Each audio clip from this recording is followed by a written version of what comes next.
And welcome back to the Beer Battered Sports Podcast, the podcast created by sports fans for sports fans. Because let's be honest, guys, we're the most qualified people to talk about our favorite teams. I'm your co-host, Isaac. And I'm 40. And welcome to episode 113. If you saw by the title, you know what we're talking about today. We're talking about the WNBA. Again, that's going to be a big topic this week after an exciting first couple of weeks to their season. But that's not the only thing we're talking about. We got a lot of stuff to cover today. We took last week off, and a lot of shit happened. Apologies, by the way, guys, for the inconsistent airing of episodes. We're trying to work on a set schedule. We're trying to get it so that Noam can come back and do episodes again. He's been busy with work. It's understandable. It happens. But, yeah, excited to be here for today's episode. We're talking about the WNBA and all the controversy surrounding what's going on there with Caitlyn Clark. We're going to talk about the NBA Finals being set and all the storylines going in there. The Stanley Cup Finals are set, which is a really, really weird matchup that is kind of indicative of where hockey is right now. We're going to be talking about the MLB banning a Pittsburgh Pirates player for betting on games. And we'll be talking about Justin Jefferson getting that bag in Minnesota. I actually think that's a great place to start because we're going to start with our usual segment, What's on Your Mind? And I'll go first. We could just cover this real quick. Justin Jefferson has received the largest contract in the history of the NFL for a non-quarterback. 4 years, $140 million, $110 million guaranteed. I know it's a stupid question, 40, but I'm going to ask it first. Is it deserved? 100%. Without a doubt. This man is like the best receiver in the league. No offense to anybody who's a fan of, no offense to anyone who's a fan of like the Jamar Chases of the world, or hell, I even put in Scary Terry because Terry McLaurin's had some moments that make me feel like, damn, this guy might be the best receiver in the league, low key. But it's just Jefferson. This dude is pretty much locked into the Hall of Fame at this point. He has embraced Minnesota. He is continuing the long legacy of this franchise having insane wide receivers: Randy Moss, Anthony Carter, Stephon Diggs. Now this. And to get that bag, it's like, it's deserved. Here's my question, though, because the Vikings did draft J.J. McCarthy, so obviously now there's this question of like, but is Jefferson going to be able to produce, even with McCarthy throwing? Because I think you and me have both expressed our concerns about J.J. McCarthy on previous episodes. So I'll flip it over to you. Like, what do you think about that? Well, if I'm looking at it from a Justin Jefferson standpoint, I'm not signing a contract that big if I didn't trust that quarterback that just came in. So obviously there has to be some things that JJ McCarthy has done during OTAs or during the little mini camp time that they had together that impressed Justin Jefferson enough to the point that he wants to stick around in Minnesota. So I'm excited to see what comes for him, honestly.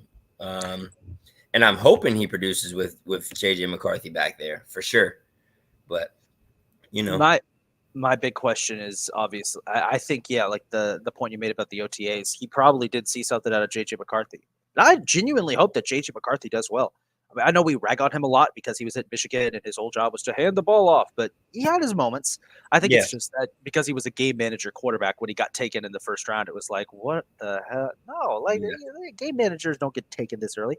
But I do hope he succeeds. For sure. That being said, though, was Jefferson still on his rookie contract? He was still on his rookie contract. Yep. Well, the fact that he's broken the NFL record for non-quarterback in terms of contract, it shows you just how much the city of Minnesota loves him. And again, like I said when I was introducing this segment, the Vikings historically have had like insane receivers over the years. So it's just continuing a great legacy. Speaking of OTAs, this actually brings up something real quick before I ask you what's on your mind, Calvin. Did you see that? I think it was you who posted the group chat about about Caleb Williams getting benched during OTAs. Yeah. Yeah. You want to fill the public in on what the report was out of Bears boot camp. I'll actually tell them the exact report. Shout out to the Bears, by the way. They are going to be featured on Hard Knocks, which means something horrible is going to happen to them during the season. The Hard Knocks curse is real.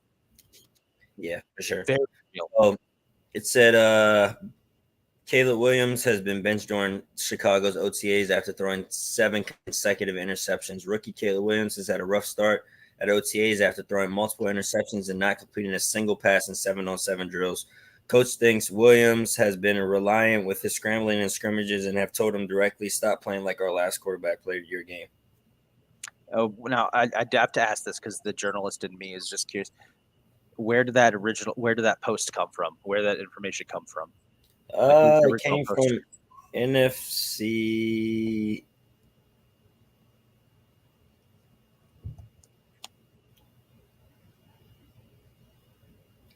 NFC North Chicago News. All right, NFC North Chicago News. All right.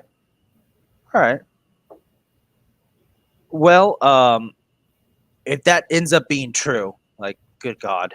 If it's true or not, you guys know how I felt about Caleb Williams regardless. I think, personally, we got the best quarterback in the draft, but that's a different story for a different day. I actually tend to agree with you because, Jaden Daniels he was something special watching his college highlights. Even back when he was at Arizona State, it was like, God damn, this guy can throw. He's like the ideal dual threat quarterback that you want in today's NFL. A guy who's got a cannon for the arm, but can also scramble and improvise.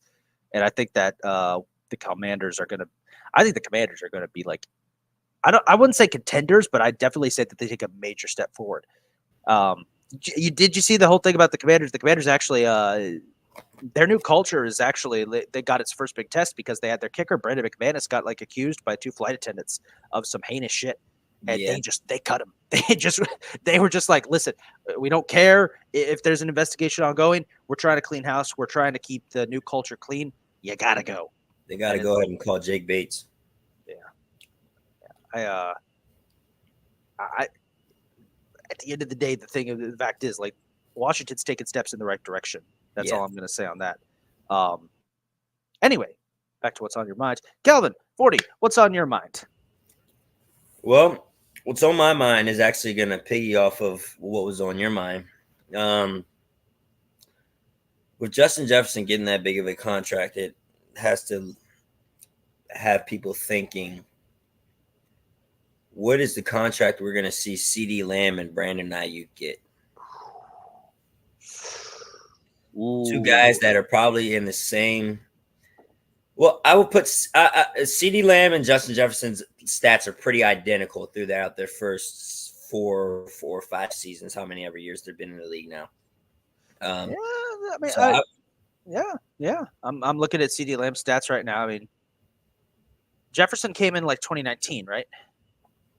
I believe so. I think Lamb came 2020.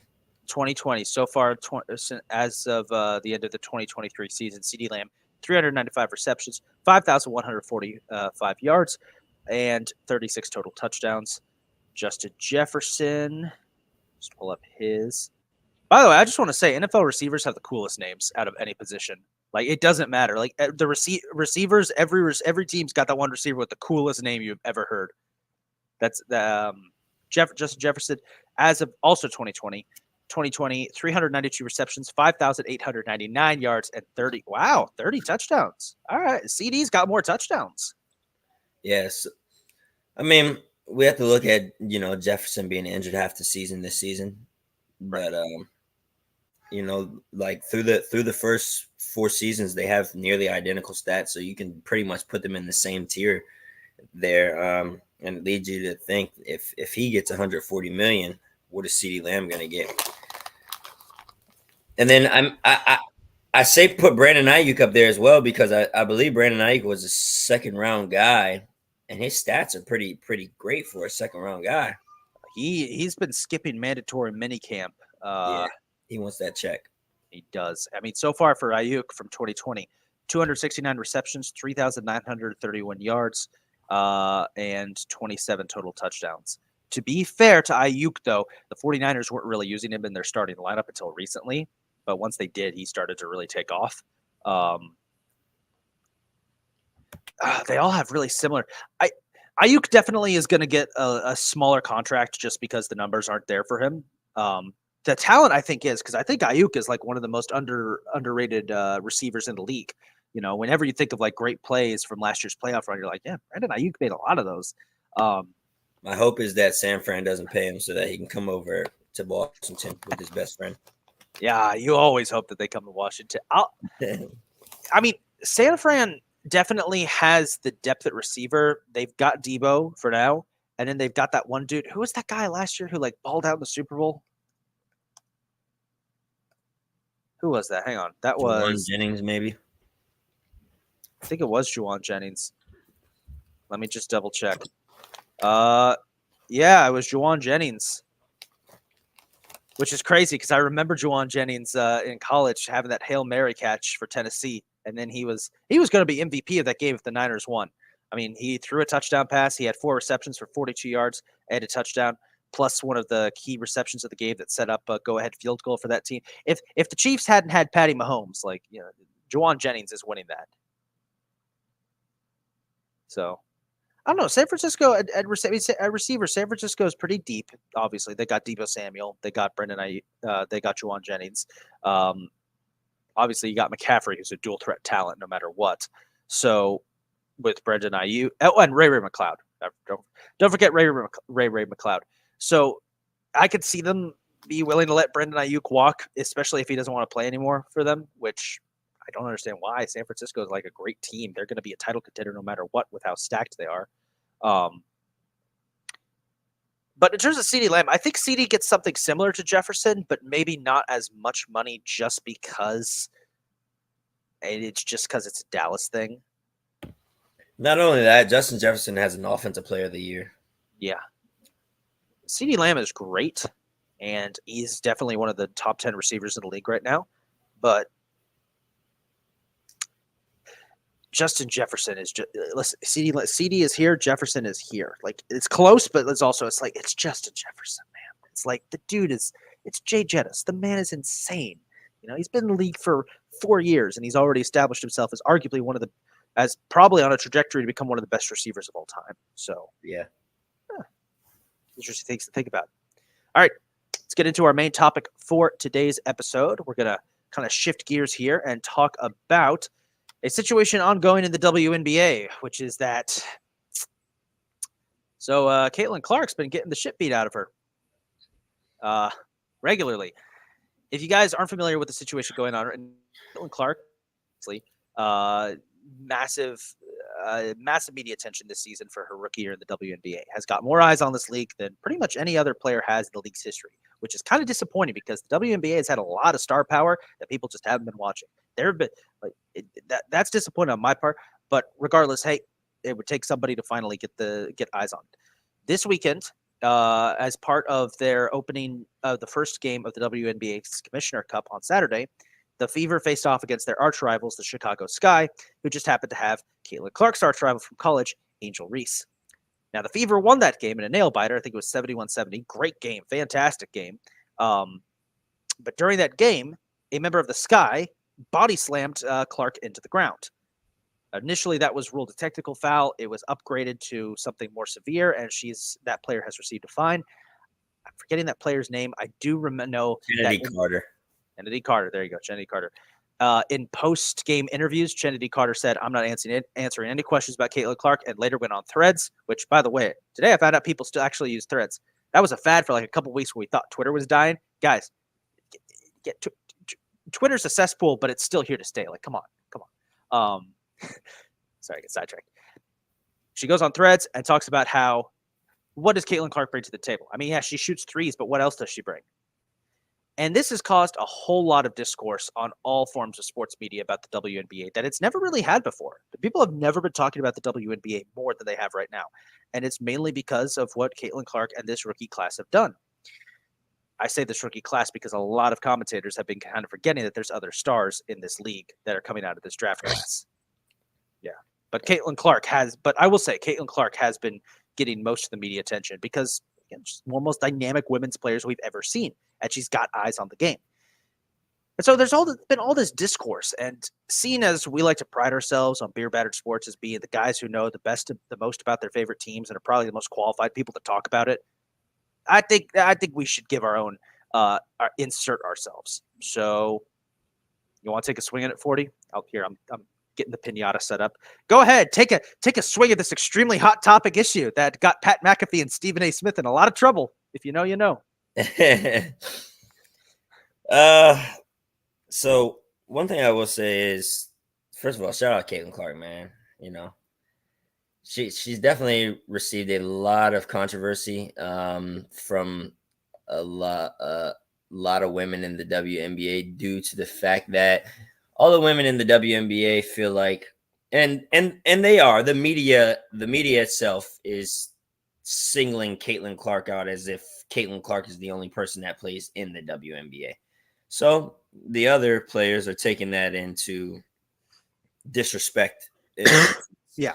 But I will say, somebody put up some stats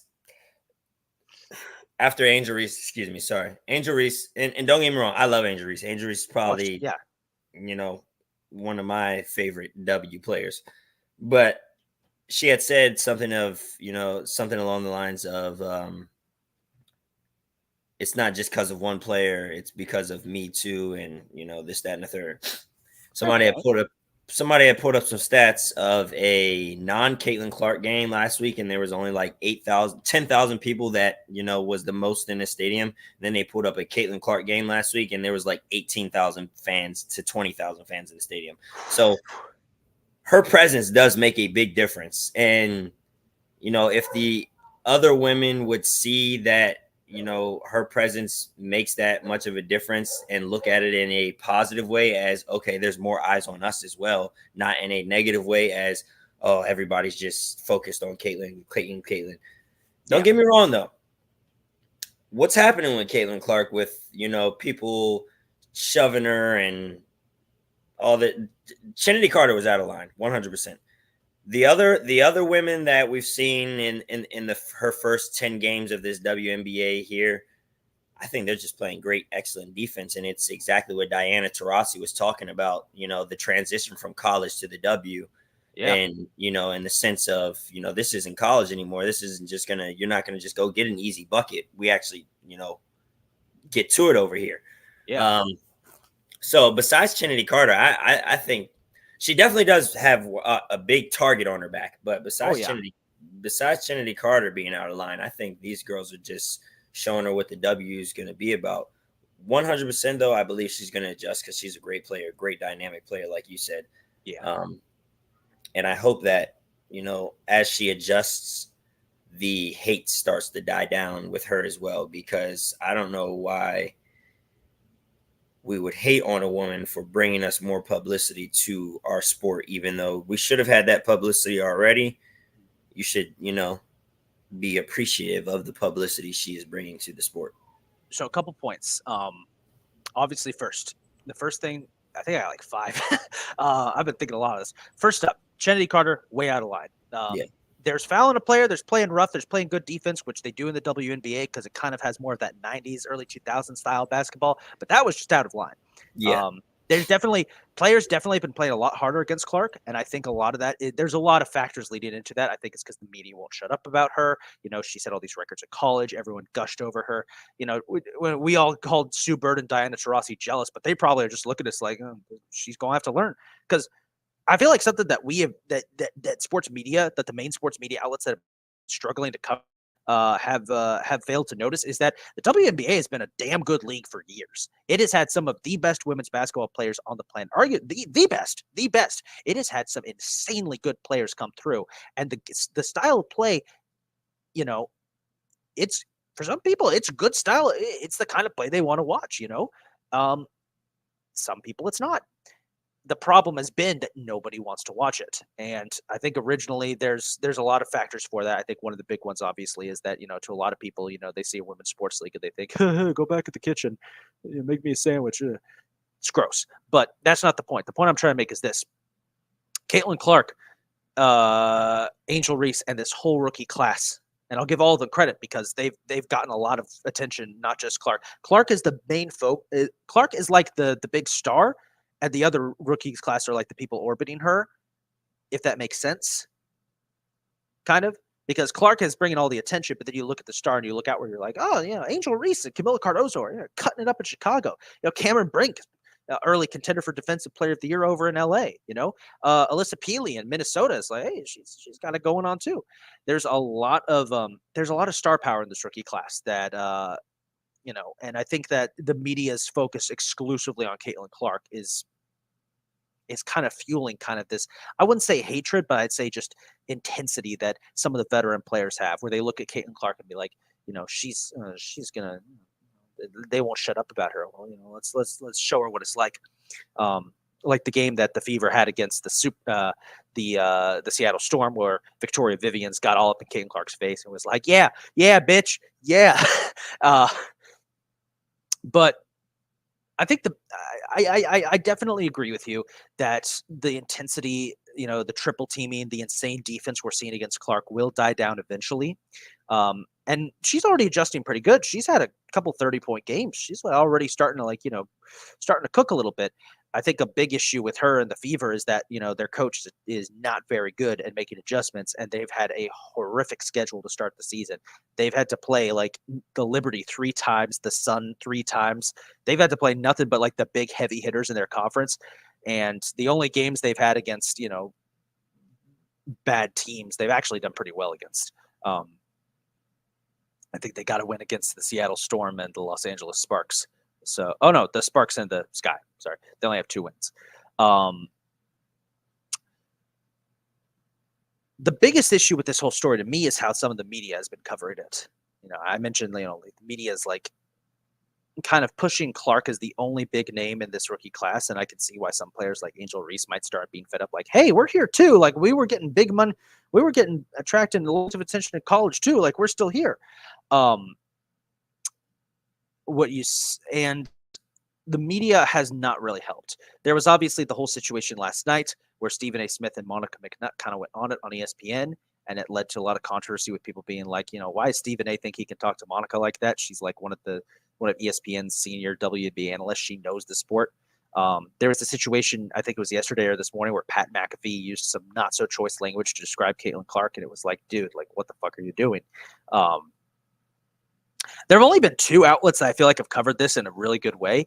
For one of them was PTI. Tony Kornheiser and Michael Wilbon did a fantastic job as always, because those guys know what they're talking about, and they kind of covered it like we're covering it and kind of broke it down. And then there was I'm going to bring this up. This is going to be controversial, and I know just quick shout. I love Fired Up Sports. I love them. I'm just saying that now because I'm about to say something very controversial. This was not my line of thinking. This came from Bob Costas, who made an appearance on CNN.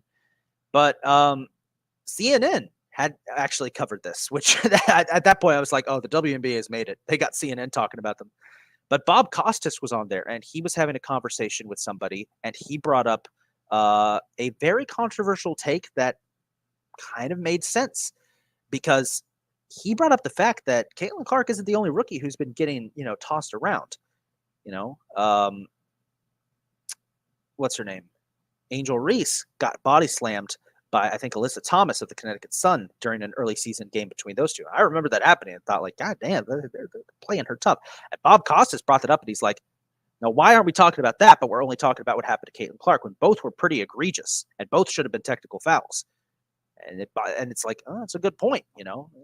He's bringing up the fact that, because Caitlyn Clark, because of several factors, one of which he mentioned actually was skin color. That's the controversial part. Just say that's the controversial part. He brought that up.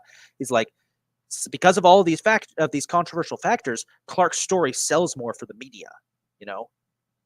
The media is not going to sell. Mainstream sports media isn't going to try and they look at what happened between Alyssa Thomas and Angel Reese. Oh, that's not news. That's just players playing tough. But when Caitlyn Clark gets tossed to the ground, it's like, oh, they're targeting her, the biggest star in the WNBA, and it's like that's actually a really good point.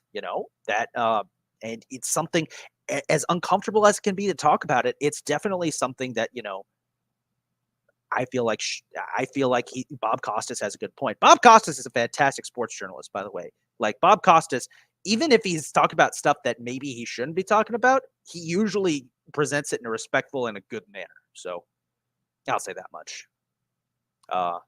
Any thoughts? Oh, man, you pretty much hit it right on the head there. I've been thinking about the WNBA more in the last month than I've ever had before, and I've been following the. I like follow it, see who's hot, being like, hey, they're good, Yeah. This is the first time I've actually really really followed it, and it's like, damn, this league is actually really fun. Do you know that the original champion of the WNBA, the Houston Comets, won 4 straight championships and then folded? That's crazy. That is insane. I'm looking at the NBA right now. It's like, how did you guys let this happen? No, seriously. But yeah, it's got a wild history. There's some, it's pretty fun.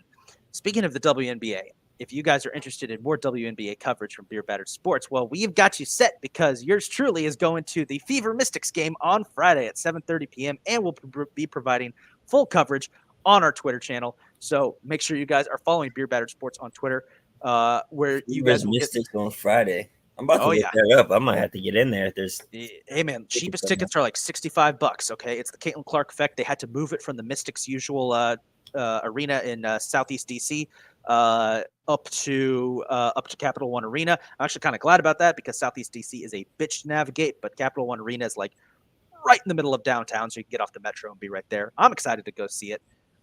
It is going to be a little bit of a tank bowl because the Mystics and the Fever are the 2 worst teams in the league right now, which is a great segue into the current standings. The Connecticut Sun have emerged as the early championship favorite. They are perfect 8-0.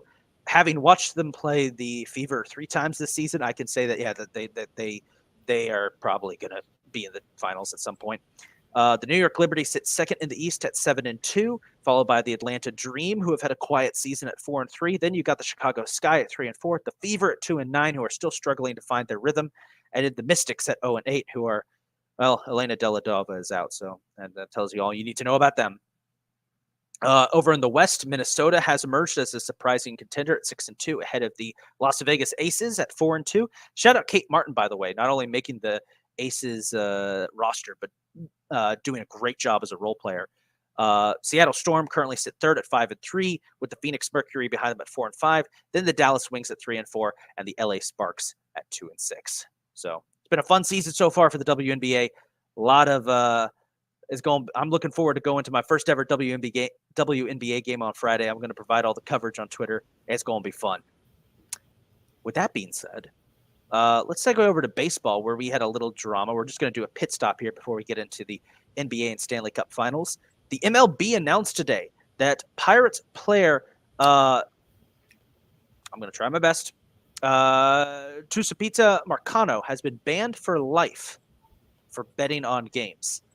4 others have been given 1-year suspensions. So Marcano had placed 387 baseball bets. This is coming from the Associated Press. Placed 387 baseball bets totaling more than $150,000 in October of 2022. And from last July through November with a legal sports book, he has become the first active player in a century banned for life because of gambling.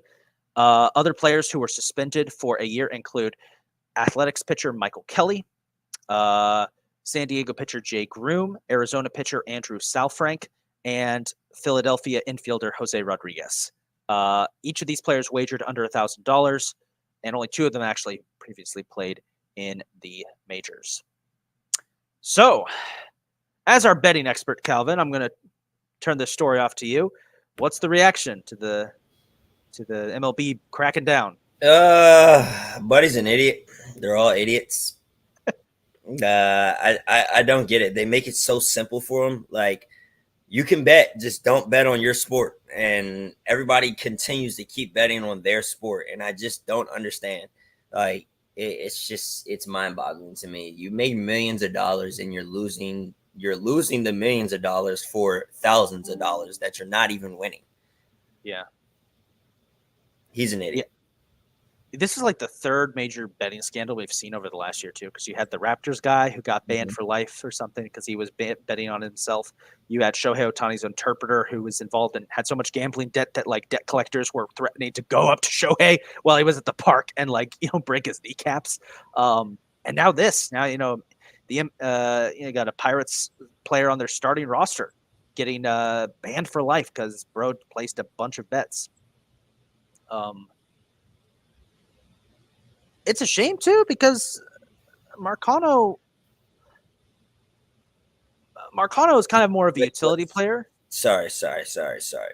I don't know if this is true, but it came from Legion Hoops. Okay.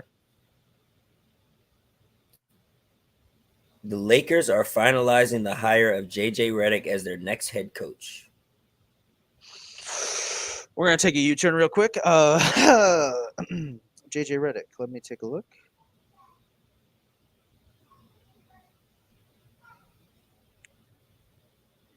This is why we have the breaking news button, by the way. By the way, if you guys are enjoying today's episode, go ahead and smash that like button, leave a comment, let us know how you're feeling.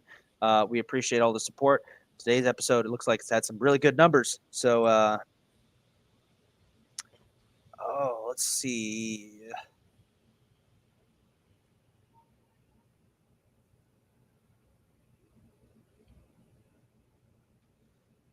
Is it true? From Bleacher Report, Shams has got it. Shams says Lakers are zeroing in on JJ Redick as for next head coach. I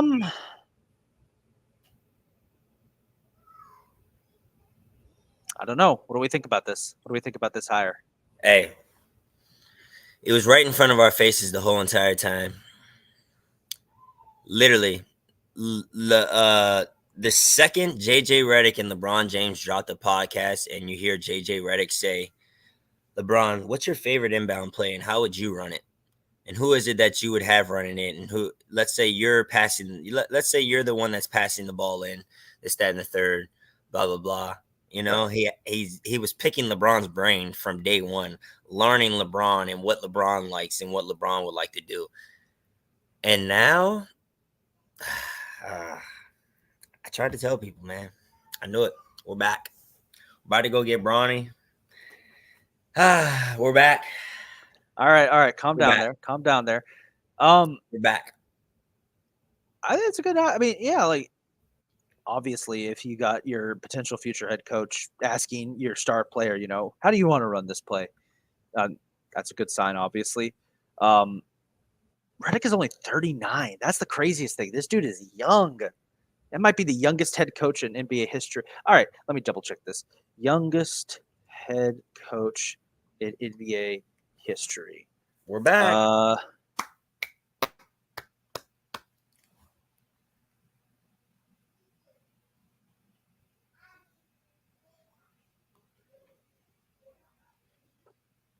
8 of the youngest coaches in NBA history.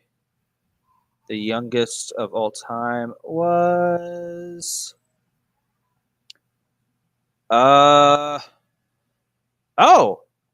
Ryan Saunders, who was head coach of the Timberwolves for 3 years. How old was he? 33 years old.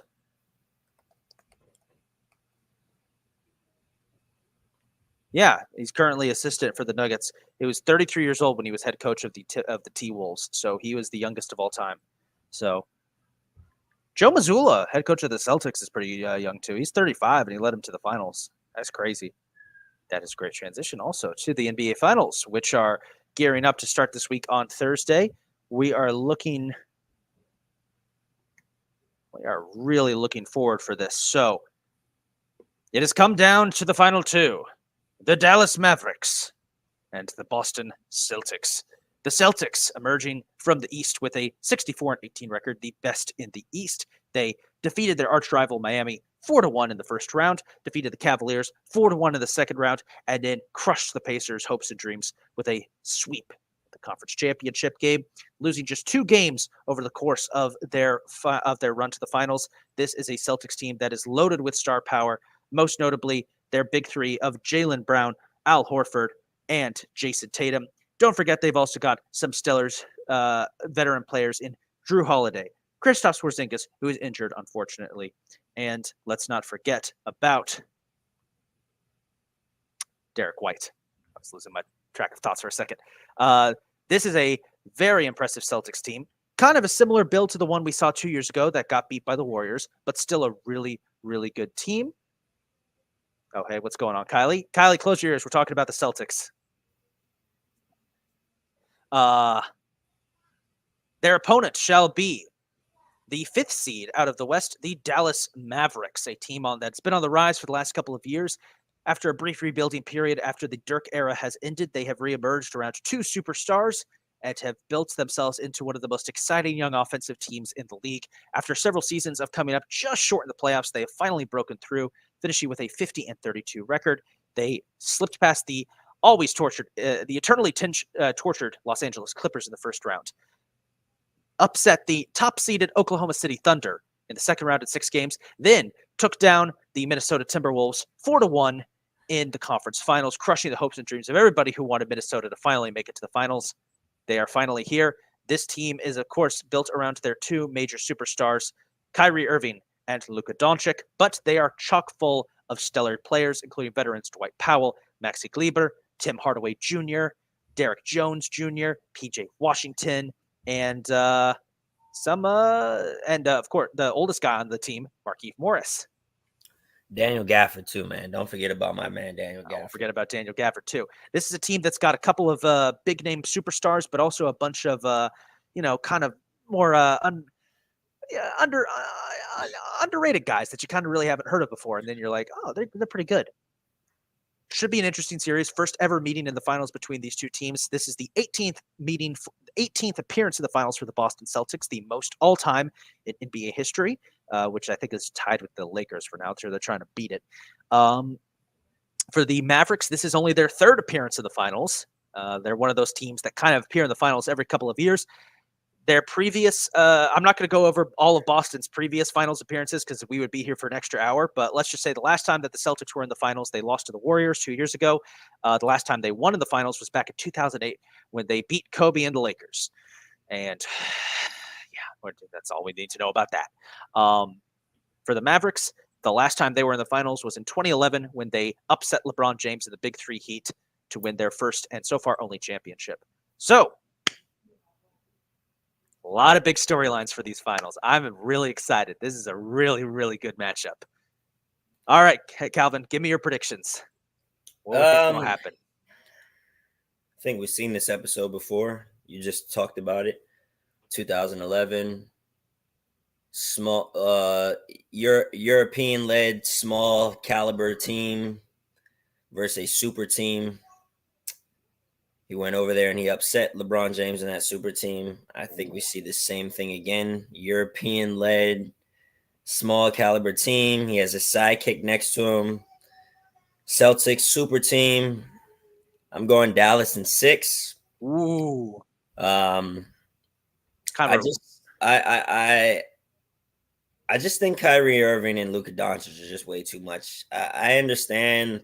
Even if Kristaps Porzingis comes and plays and this, that, and the third, I believe that Dallas has the bigs to run with the Celtics here. We just saw it in the Minnesota series because, I was saying, the last episode that we were on, Minnesota's probably the tallest team that we're seeing in the playoffs right now.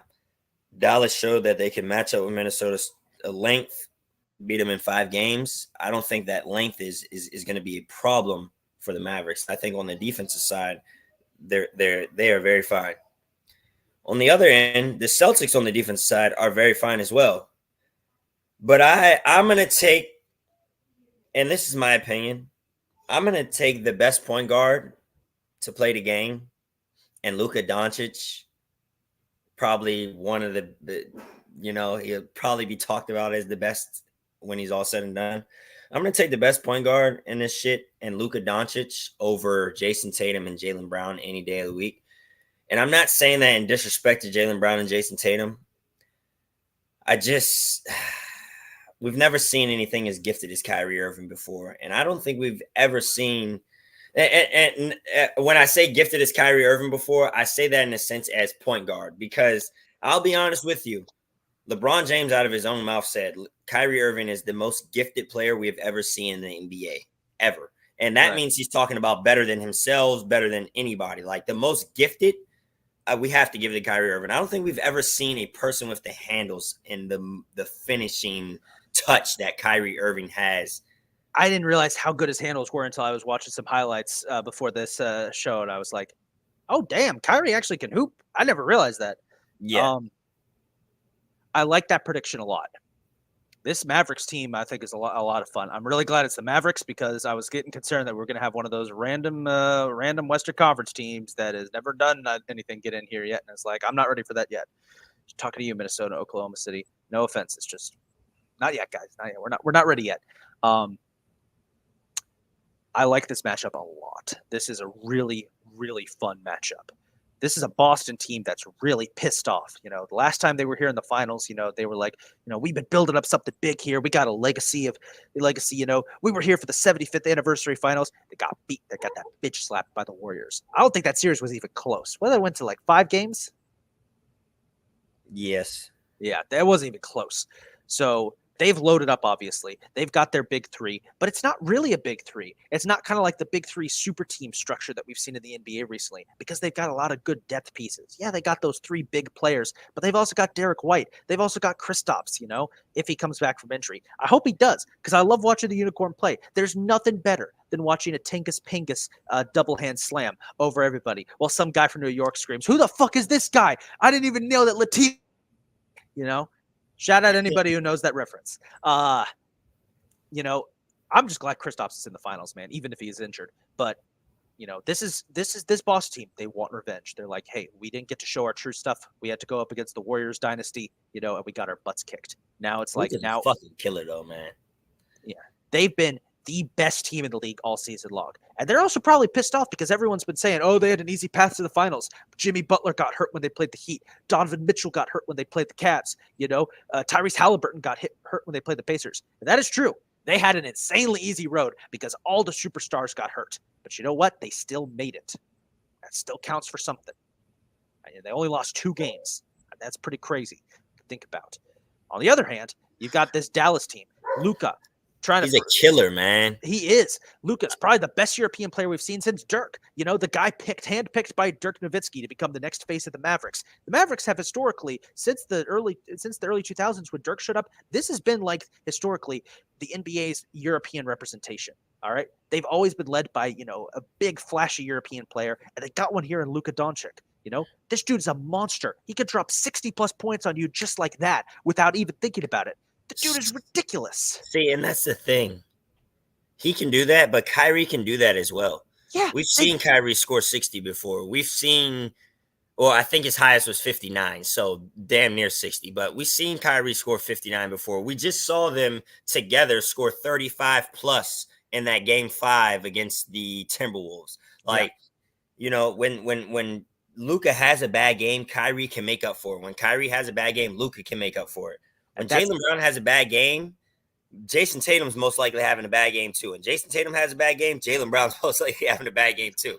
And I think that's the difference there in this series.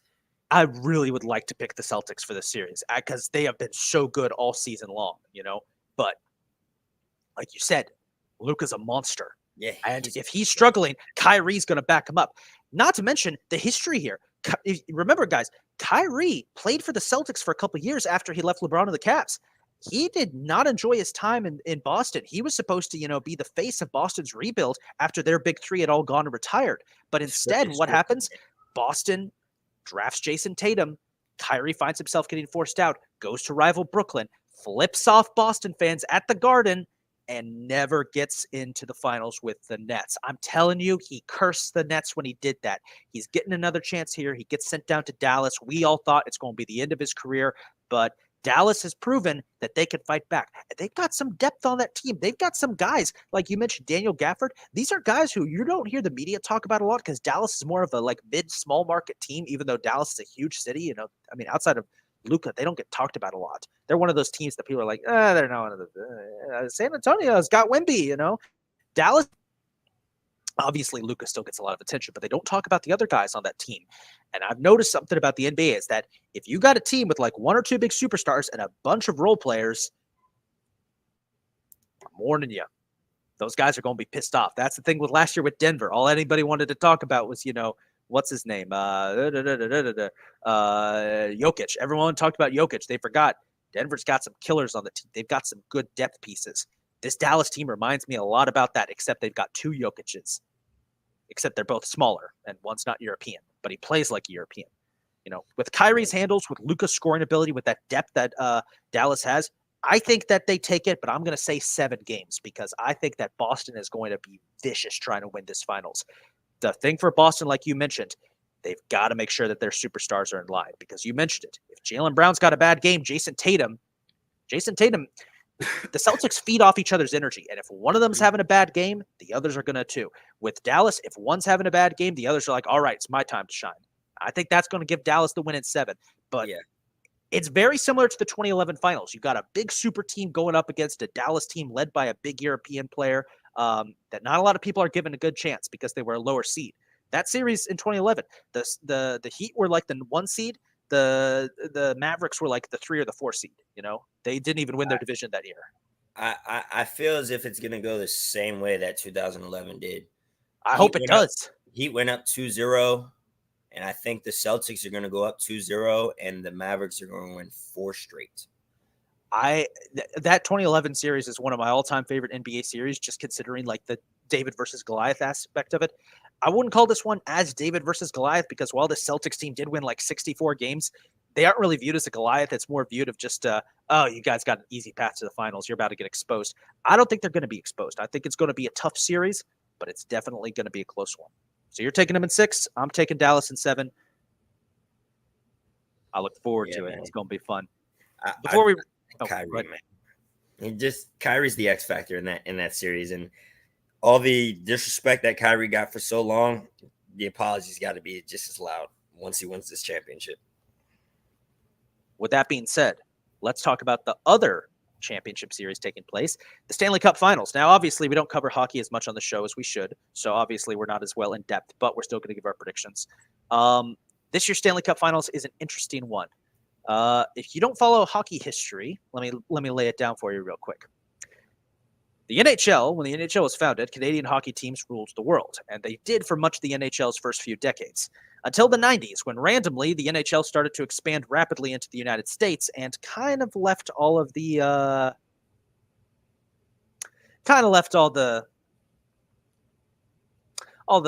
Canadian teams in the dust. A Canadian team has not won the 1993 when the Montreal Canadiens upset Wayne Gretzky's LA Kings in the finals amidst controversial circumstances. With that being said, they've had several chances to do so since. And they'll have another chance this year. This year's Stanley Cup Final, representing the West and representing the great white north of Canada, will be the Edmonton Oilers, arguably one of the most famous hockey teams in the history of the NHL. The Oilers are perhaps best known for their dominance of the 1980s behind Wayne Gretzky, the greatest athlete in the Big Four sports ever. I will stand by that. However, ever since winning their final Stanley Cup championship in 1990, they have not had much success. Wayne Gretzky, of course, was traded. Better than Jordan? Yes, Wayne Gretzky broke every single record in the NHL like in his first 5 years. Michael Jordan is the greatest basketball player who ever lived. Wayne Gretzky is the greatest athlete in the Big Four sports ever. Better than Tom Brady? Yes.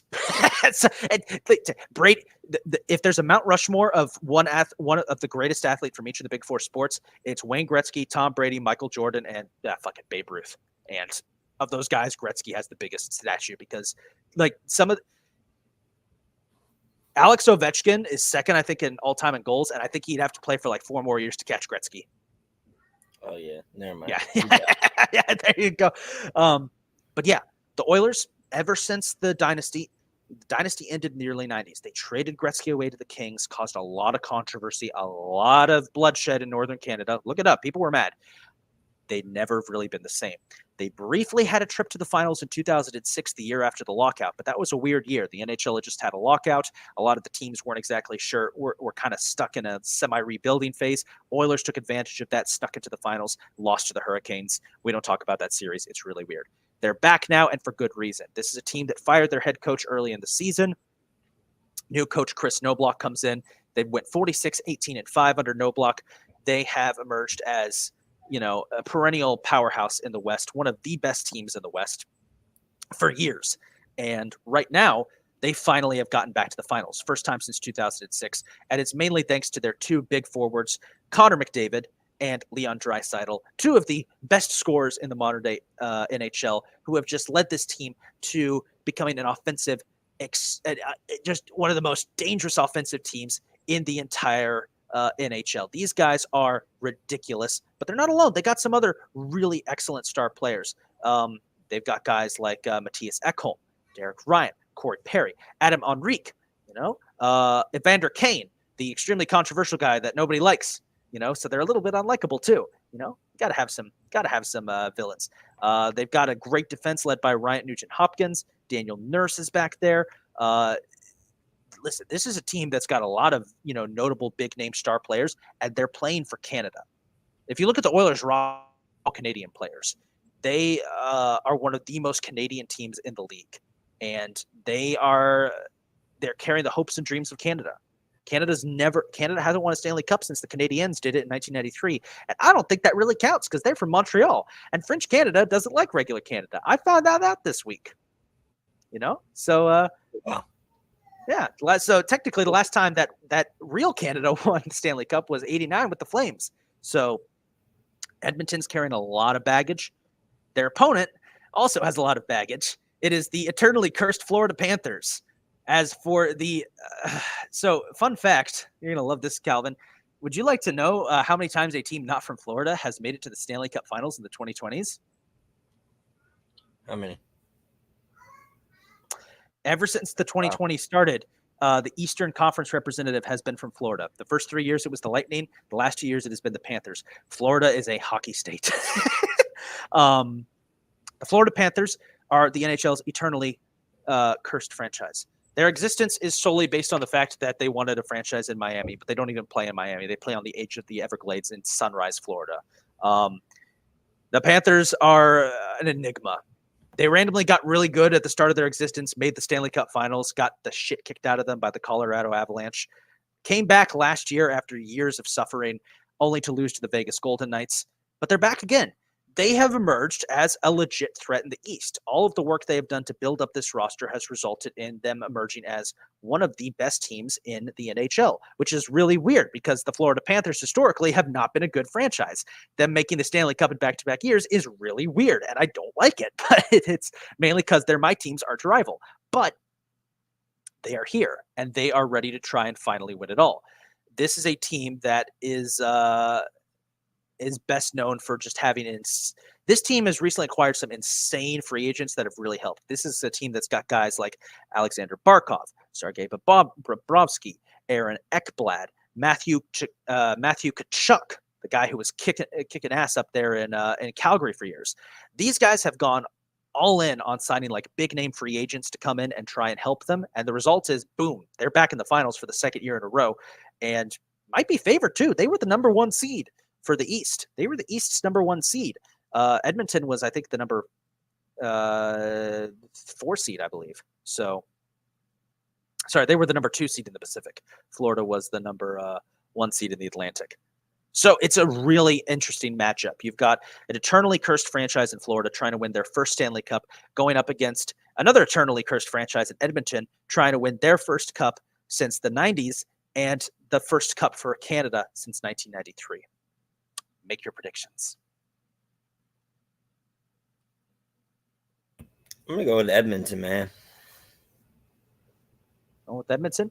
I also am going with Edmonton because Florida is eternally cursed, and I really don't want to see the Panthers hoist a cup. Tampa Bay is the only team in Florida that needs to win a cup, and it doesn't make sense for the Panthers to win a cup, man.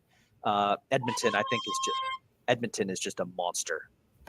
So I think that's my prediction. I'm going to say the series goes to 6 games, though, because I do want it to be a fun series. Stanley Cup playoff hockey is ridiculous, and it is the best thing on the planet, and I really need to watch more hockey. So with that being said, that's going to do it for today's episode of the Beer Battered Sports Podcast. As always, we're a proud affiliate of the Fired Up Sports Network. Go check out all of their other shows, including our friends over at Bell Smasher. Shout out Kylie. You can follow us on all of our socials. Oh, sorry about that. Before Isaac mentions anything about merch after all of this, I'm just going to say fuck it, and I'm posting it on Twitter tomorrow, so you'll see tomorrow what we're going to be having. All right. Yeah. All right. Finally. Yeah. Yeah. Go to our Twitter bio to get some merch. You can follow us on all of our socials at @BBSports_pod. And with that, we'll see you guys next week, where we will hopefully have more fascinating sports stuff to talk about. Anyway, we'll see you guys next week. Peace.